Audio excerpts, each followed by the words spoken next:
Bum, bum, bum, bum, bum, bum, bum. So there is a concept of low background radiation lead. So if you're doing some kind of nuclear research and you really need to shield out all radiation, lead has a small amount of lead 209 and lead 210, which has half-lives that are in the decades. And a good amount of lead can actually give off a noticeable amount of alpha and beta radiation from that.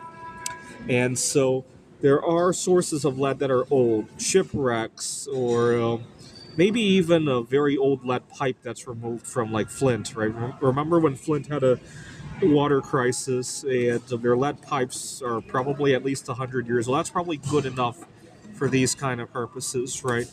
But I looked at the amount of radiation and it makes me wonder if there's something else we could use. Something like bismuth 209 especially, right? So let's do a calculation. 35 becquerel per kilogram. Becquerels basically means disintegrations per second. If you had 1,000 grams of bismuth, 209, divide that by 209, that's how many moles you have. Now there are 6 times 10 to the 23 atoms in that. And that's going to, or half of that, is going to decay in, what was it, 2 times 10 to the 19. That's how many disintegrations you will have per year. There are 365 days in the year, and then there are 24 hours in the day. Divide by 60 minutes in the hour, divide by 60. And that's how many disintegrations you will have per second in a kilogram of bismuth compared to 35.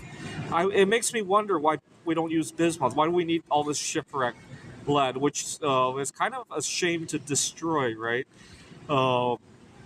Anyway, thought I would. I guess the only trouble you might run into is that bismuth also has some trace isotopes. But look at that.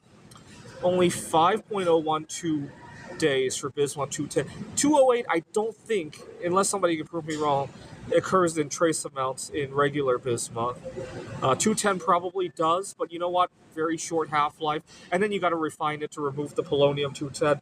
But that should not be hard to separate, right? After all, they're two different atoms at that point, right? Or you could find bismuth that's old enough that even the polonium 210 has decayed away, right? So, for example, some of my oldest art pieces probably have already passed that point, right?